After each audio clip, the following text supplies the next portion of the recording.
Yes, today's our birthday. Happy birthday to us. Welcome back, Ed. I'm Kenny Rice. He is the legend. Bas Rutten, Mark Cuban, Jason Miller, Joe Rogan. On the panel today. On the panel today. Yeah. Yeah. Woo! All right. Now, all the growth we have seen in these 3 years here on Inside MMA, there is one place that we have talked about from almost day one, and it still hasn't happened. New York State does not recognize mixed martial arts as a legal sport. No Madison Square Garden. Is it going to happen? Yeah, no Madison Square Garden. The Big Apple, nothing. Nothing yet. But Bob Riley has been a vocal opponent. The assemblyman from New York does not want MMA. Last week he said it was too violent. This week, as Bo Von Secoon, our producer, continues this exclusive interview with Riley, he talks about the money. Would the financial reasons of MMA bring it to New York State? Now, I'm very familiar with what the advocates say. Oh, we'll make money is the biggest thing. And invariably, I find whoever it is, Mark Ratner, the main lobbyist here for mixed martial arts, McCain, any of the politicians, they are originally against it. But when the money comes in, and they may benefit from that money, then they become for it. And so they sell out for the money. And Harry Reid, the head of the U.S. Senate, said, oh, Ultimate Fighting is just a good street fight. I love it. A good street fight? He loves it? The head of the Senate? Oh, wait. One of his good friends are the Fertitta brothers, who might be supporting his campaign. I don't know. But I find that egregious. How much is Dana White going to make, and how much is going to go back to Vegas is a question I always ask. And where does the money go? There would be a boom for some people. Madison Square Garden would make a lot of money, all right? Dana White would make a lot of money. The Fertitta brothers would make some money. But I look at the Fertitta brothers, who own Ultimate Fighting Championship, are bankrupt. They're in bankruptcy court in Las Vegas and Reno for $7 billion. Are these the people that are going to be the economic boom to New York State? Come on, get serious here. The lobbying effort in New York has been intense. Madison Square Garden has a lobbying firm going for it. UFC has a lobbying firm.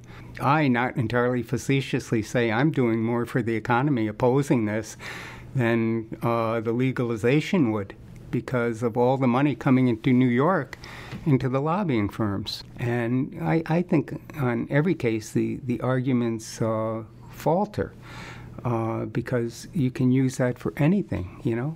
Wait, let's have dog fighting, we can make money. We could make money off of dog fighting. We might make more money off of dog fighting than we could make out of human fighting, all right? We certainly could make money off of prostitution, all right, as they do in Nevada. But we don't want prostitution here, and we don't want dog fighting here, and we don't want ultimate fighting here. And I've heard the rationale that, oh, well, the fighters choose to do that. Well, a lot of people choose to do things that, in fact, by law, we don't allow them to do. And I've asked many people the question, do you think we could find two fighters who for $20 million would go into the ring and fight to the death? And invariably, people say, yeah, I think we could find some people to do that. So it's not a matter of choice. I think we just can't allow that kind of violence to happen in our state. That's why we don't allow dog fighting and cockfighting.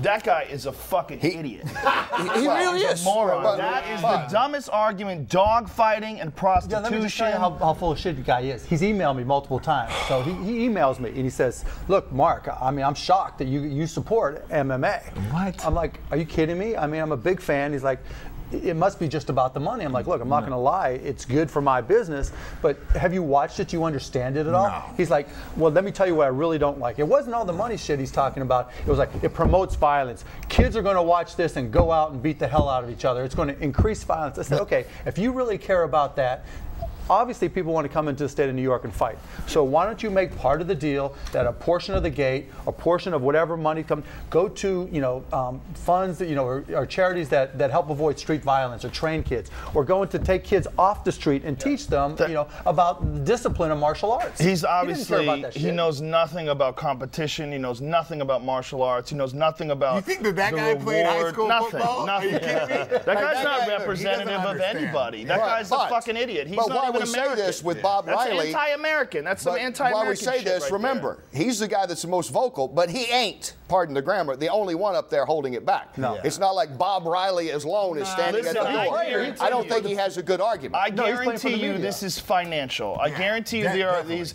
getting some sort of incentives financially to not sanction MMA in New York, and that's the reason why. If you look into this guy's background, I guarantee you there's someone in there that supports boxing, or there's some other interest that's getting him to be vocal against MMA. Because his arguments are retarded. The dogfighting argument and prostitution, people fighting till the death, you can fight two fighters, you fight two guys in the street. It's so stupid. It's an organized sport. It's regulated. There's unified rules. We all accept them. There's never been a single death in the UFC. There's very stringent medical checkups, and this is a stupid argument. And that guy's anti-American.